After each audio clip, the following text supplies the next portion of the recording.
The win versus Mississippi State is exactly what this Auburn team needed. And I don't want to oversell this, but we saw a lot of things come together in this game that we've been looking for this entire season.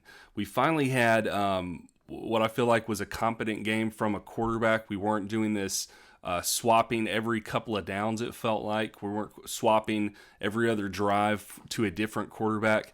And Payton Thorne actually stepped up to the plate and played. He was, this was an impressive game for him. He was 20 of 26 for 230 yards. This was his best game as an Auburn Tiger, especially considering it was an SEC game. Got us our first SEC win. And this is good news for Payton Thorne because honestly, coming into this game, I was very much Team Robbie. I was done with Payton Thorne. I'm still not impressed with how he plays on the road, so I'm hoping that changes this weekend versus Vanderbilt. But all that being said, he did what he needed to do this past weekend to help us get the win versus Mississippi State. But this was not just an effort by Payton Thorne. This was a full team effort. Everybody was doing what they need to do, especially in the first half, to get us enough points to put up enough defense to stop Mississippi State and to get the victory.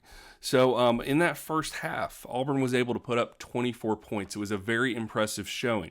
I was hoping that offensive production would continue some in the second half. Unfortunately, in the third quarter, I think we had like 1 or 2 possessions at most, so it just wasn't possible.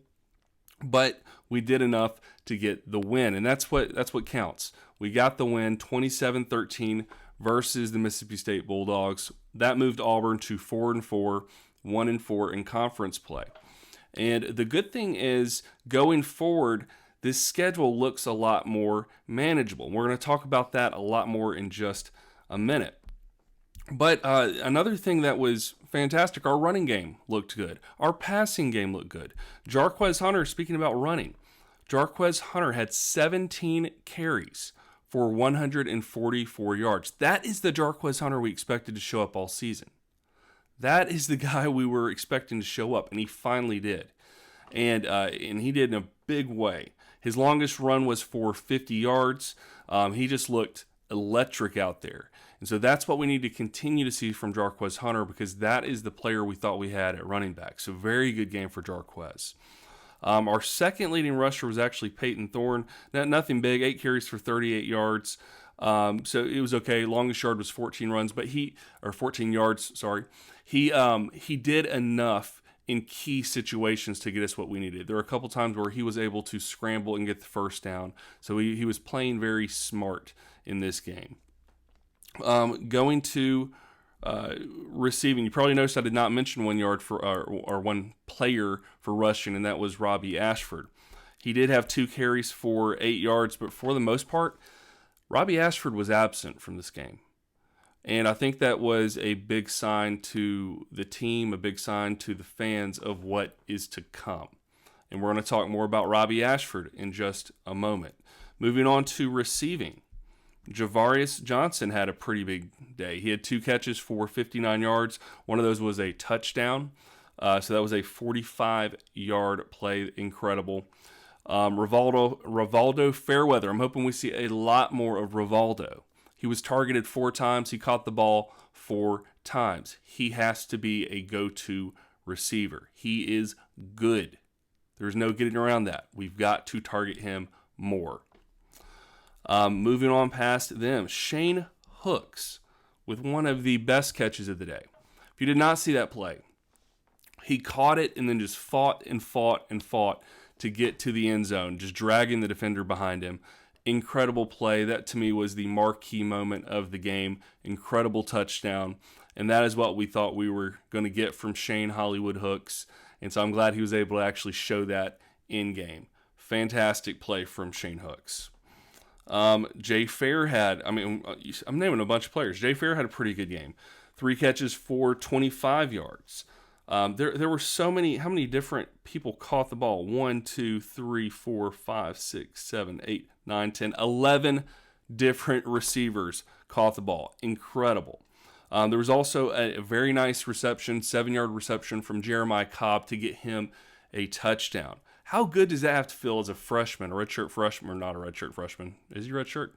Anyway, how does that feel for Jeremiah Cobb to get a 7-yard reception, get that touchdown in an SEC game in his first year? Incredible. Moving on, looking at our defense. The defense, once again, they did what they needed to do. Kept Mississippi State to 13 points, which was, fantastic. Definitely enough to get the job done. But our top tacklers, top two guys, Eugene Asante continues to be a force to be reckoned with. He's an incredible player. He's been a great addition to the team, and he has shown why we needed a player like him. And then another player this week that just really showed up was Keontae Scott. He had 7 tackles, 7 solo tackles. Another great performance. Overall, just the team played well together. It's really just what we needed to see from an entire team. It was a true whole team. The whole team put something together so that we could get the win. Our kicker, 2 for 2. One kick was 49 yards. Whole team working together. Now we're going to get to 2 more things I want to talk about. One is Robbie Ashford, and then our schedule going forward. So Robbie Ashford, I think this was a rough game for him. He did not get very much playing time. Going into it, Coach Hugh said that it was going to be split. The plays were going to be split 60-40 between Payton Thorne and Robbie Ashford. He didn't say who was getting 60. He didn't say who was getting 40. Like I said, I thought Robbie Ashford was going to get a majority, possibly a majority of the playing time going into this game. And I was wrong. I was wrong on this one. And it looks like this is another example of why I'm not the coach, because the coach knows what he's doing. And Payton Thorne stepped up. But the bad news for Robbie Ashford is I think this was a sign of what's to come. I think we're going to see a lot less of Robbie Ashford. I think we'll see him in certain packages. But as far as, true QB1, who's getting the most reps, who's staying in consistently, it's going to be Payton Thorne. And I don't see that changing in the next 3 games at all.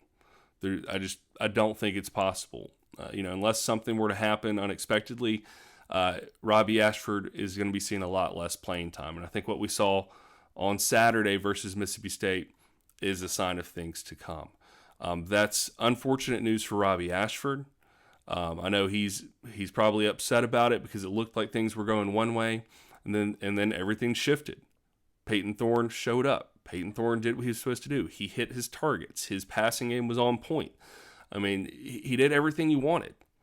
And because of that, he was able to put a whole game together. He was able to, do what the coaches needed him to do. This is the Payton Thorne we thought we were getting when he came over. Looking at his stats from Michigan State, this is who we thought we were getting. This is what he should be capable of doing. 200 to 250 yards plus per game passing. And he got, what did I tell you, 240? 230 yards in this game. So he's in that range, the 200 to 250. And that's what we need from him every single game because that's what he's capable of. And then, past that, Robbie Ashford, he's not been a consistent passer. I don't know that he's had that much time to do it. But what did Payton Thorne tell us he needed and that he was frustrated with? He was frustrated with getting in for a little bit, being taken out. He couldn't get in a rhythm. Well, then he's given the chance to get in a rhythm, and what happens? He shows that once he can get in a rhythm, he can do a really good job as a passer. So he proved to the coaches that he is the guy for the position. He can step up. He can run the plays that the coaches call, all of that. And so ultimately, this is all bad news for Robbie. I also, and I'll try to pop this up on the screen. There was a picture floating around of Robbie Ashford where he was sitting on the sidelines kind of away from the team. He wasn't talking with his teammates. He wasn't, he was just off by himself. And I think it's just he was having a tough moment, and that's understandable. But I think the reason he was having a tough moment is because he was having the realization of what was happening. And that's hard because you want to be the guy. But at the same time, you're playing for a team, and you've got to want what's best for your team. If that's you, great. If it's not, you gotta get past it. It's hard. It's hard because everybody wants to play, everybody wants to be in it. But being off from your team was interesting. Finally, looking at our schedule ahead, I think the rest of our schedule, the next 3 games in particular, are very winnable. I'm not saying we're going to win them all. They are winnable. We've got Vandy on the road. That's a winnable game. I do think we can go to Nashville and we can beat this team in their unfinished stadium. Then we have Arkansas on the road. That one could be tougher just because it's a road game, and that's where I think we'll know a lot more about Payton Thorne because he's not shown up on the road. So I'm hoping the Payton Thorne we saw Saturday will show up at the Arkansas game. Then New Mexico State, that should be an easy win. So I feel like Vandy and New Mexico State, we can chalk those up for probable wins. That would get us to 6 wins. If we get a win at Arkansas, we're at 7 wins. This is already a better season. And then we have the Iron Bowl at home. It's all going to depend on which team shows up. If we're able to put 2 halves together like we did versus Mississippi State at the Iron Bowl, we're in business. I don't think that's going to happen unless we just show some major consistency over the next 3 games. But if we could do it, it is possible.